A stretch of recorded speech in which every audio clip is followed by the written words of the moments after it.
जय श्रीराम मित्रांनो. तर आता आपण चाललो आहे आपल्या गाडीकडे. गाडी तिकडे पार्किंगला होतो आपण. आपलं थोडं घर थोडं लांब आहे. हे बघा बिल्डिंग कसली भारी दिसते बघा. चाललो आहे आता आपलं पार्किंग इथं गाडी लावलेली होती आपण. हे बघा हे आपली गाडी इथं एकच राहिली गाडी इथं. सगळ्या गाड्या इथनं निघलेल्या. आपल्याला थोडं लेट झालं.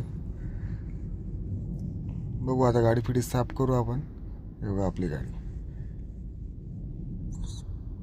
पुढं भेटू लगेच आपण आता. जय श्रीराम मित्रांनो. तर आपण आलो आहे सध्या गाडी क्लीन करून गाडीत बसलो आहे आता. बघू आजचं कसं काय टाईम टेबल कसं काय होतं, धंदा पाणी काय कसं तुम्हाला सांगालच मी.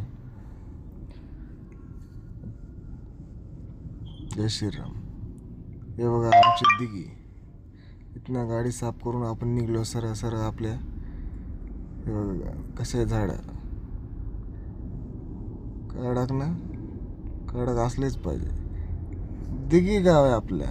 फुल निसर्गरम्यसारखं. फुल हिरवगार बघा कसं आहे. नाद नाही करायचा शेट. दिगी बोलते. हे बघा चाललो आपण इथं. फुल हिरवं चांगलं वातावरण असतं ते कंटिन्यू कधी पण.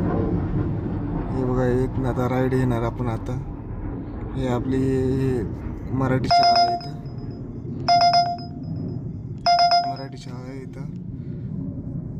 इतर आम्ही संध्याकाळी कधी कधी वडापाव खायला येतो. तो वडापाव असतं इथनं. सरळ सरळ चाललो आपण इथनं. बघा हे बघा फुल वातावरण चांगलं कडक मध्ये. कसं दिसते पुढची बिल्डिंग. नाद करायचं नाही. परांडे होम्स आहे परांडे होम्स. कसं आहे बाबा के ऐकतात जोरात ना. चला चला साईड व्हा. आता इथनं आपण लेफ्ट घेणार. लेफ्ट घेऊन आपण आपल्या अड्ड्यावर चाललोय बघा. इथं आपण सकाळी उठून पहिले इकडेच आपण जात असतो. आपण जेव्हा भाडा पडेल तेव्हा आपण निघत असतो. इथं आपल्या मोकळी जागा असते. इथं निवांत आपण थांबतो. बरेच लोक गाड्या बिड्या घेऊन इथं सगळे थांबतात. त्याच्यामुळे आता सध्या तर कोण दिसत नाही. टाईम झालं थोडं 11:30 वाजले. तर आपण आलो इथं. बघू